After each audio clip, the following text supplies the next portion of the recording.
Assalamualaikum warahmatullahi wabarakatuh. Ustaz mau nanya. Waalaikumsalam warahmatullahi wabarakatuh. Mesti mau jawab insyaAllah.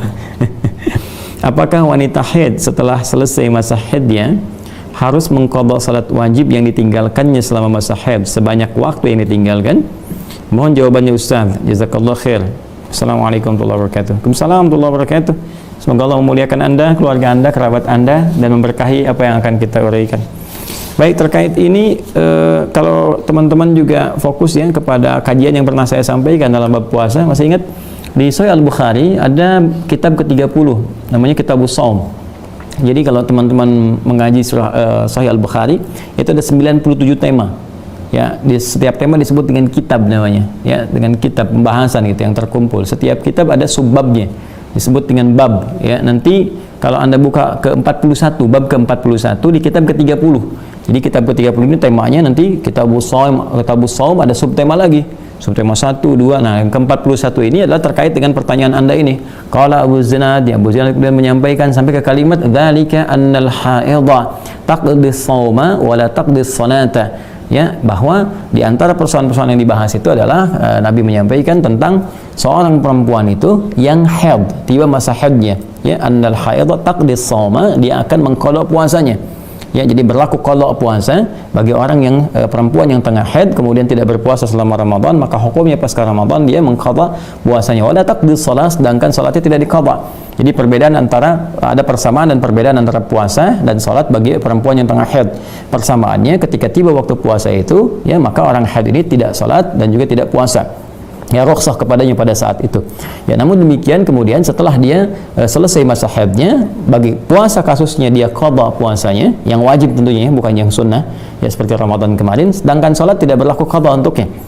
Ya, nah, kenapa Ustaz? Banyak ulama menyampaikan. Pertama, ya jelas hadisnya Nabi Sallallahu Alaihi Wasallam jelas ya disampaikan di sini. Jadi kalau ajaran agama itu pertama dilihat berdasarkan kepatuhan ketaatan kita kepada petunjuk-petunjuk Allah dan Rasul.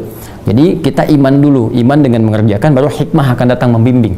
Ya, setelah itu nanti hikmah membimbing logika kita. Apa diantaranya? Agama datang untuk meringankan. Quran surah kedua Al-Baqarah ayat 185, ya, yuridullahu bikumul yusra wa la yuridu bikumul usra. Allah menginginkan kalian itu mudah, nyaman, termasuk dalam beribadah, tidak menginginkan untuk menyulitkan. Karena prinsipnya ad-dinu yusrun wa la usrun, ad-dinu yusrun, agama itu membawa kemudahan, walaupun dalam ibadah memberikan toleransi kemudahan-kemudahan yang tidak menyulitkan. Ya, termasuk dalam sholat, nggak bisa kita berdiri, kita duduk, nggak bisa duduk, kita berbaring, demikian seterusnya, kan? Ya, kemudian wala usrun, dan tidak menyulitkan. Nah, dalam konteks ini Anda bisa bayangkan sholat kan dikerjakan sehari 5 waktu. Ya, bagaimana seorang perempuan yang tiap masa siklus haidnya itu kan setiap bulan datang. Bagaimana kalau kewajiban qadanya berlaku, dikalikan berapa kali? Ya, misalnya dalam sehari 5 kali, dikalikan kemudian dalam sepekan misalnya ada 35 kali dia mengulang, teknisnya seperti apa dan sebagainya. Maka dari itu Nabi memberikan petunjuk bahwa rukhsah bagi perempuan yang tengah haid kemudian ketika dia tidak bisa menunaikan salatnya, ya, karena memang kondisi fitrahnya. Hukum berlaku di situ. Maka berlaku kaidah dari Nabi sallallahu alaihi wasallam dalam hadisnya, idza maridal 'abdu aw safar kutiba lahu mithla ma kana 'alaihi muqiman. Sahih, kalau seorang sedang sakit, ya, dan haid dikiaskan kepada penyakit yang menggugurkan karena tidak ada kemampuan, karena ketidaksuciannya untuk menunaikan ibadah, ya, kemudian setelah itu, ya, seperti juga orang-orang yang safar, kadang-kadang dalam beberapa kasus tertentu dia tidak bisa menunaikan dengan sempurna, dia ada yang qasar, ada yang jamak dan sebagainya, atau bahkan yang biasa puasa dia nggak puasa sunnah, ya, kutiba lahu mithla ma kana 'alaihi muqima sahihan. Maka berbahagialah orang-orang yang memang diangkat rukhsah karena ketidakmampuan secara fitrahnya demikian, maka ketika dia dalam keadaan sakitnya atau haidnya dia mendapatkan pahala seperti kebiasaannya saat dia sehatnya. Makanya saya sering katakan pada perempuan-perempuan yang haid, muslimah-muslimah yang haid, ya, sebelum masuk haid itu di masa sucinya perbanyak amal ibadah. Ya, baca Qur'annya, sholatnya, kemudian sunnahnya, ya, dan sebagainya. Itu nanti saat haidnya dia mendapatkan kebiasaan pahala dari rutinitasnya, ya, rutinitas saat dia sucinya. Jadi masya Allah banyak sholat sunnahnya, dapat pahala tuh. Ya, dapat pahala. Nanti ketika tiba masa sucinya kembali, dia qadha yang boleh diqadha seperti puasa. Ramadan kan datangnya sebulan sekali dalam setahun.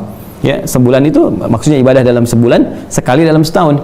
Ya, jadi kita katakan sekali setahun, ya, mungkin itu lebih tepat kalimatnya sekali setahun dalam masa sebulan.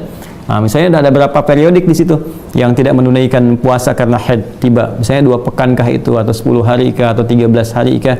Kemudian dari 13 hari dibagi 11 bulan berikutnya. Lebih ringan kan? Dia bisa sebulan 1 kali saja, ada yang 2 kali di situ kan ringan. Ya bayangkan ketika sholatnya harus diqadha berapa banyak dilakukan. Ini rukhsah, keringanan dari Allah Subhanahu wa taala. Jadi, dzalika annal haidha taqdi shauma wa la taqdi shalah. Jadi perempuan yang tengah haid itu dia cukup mengqadha puasanya, tidak mengqadha salatnya. Itu jelas ya? Itu dari Nabi, bukan dari Adi Hidayat ya. Jadi semoga Allah memuliakan kita semua. Jadi saya kira demikian jawabannya.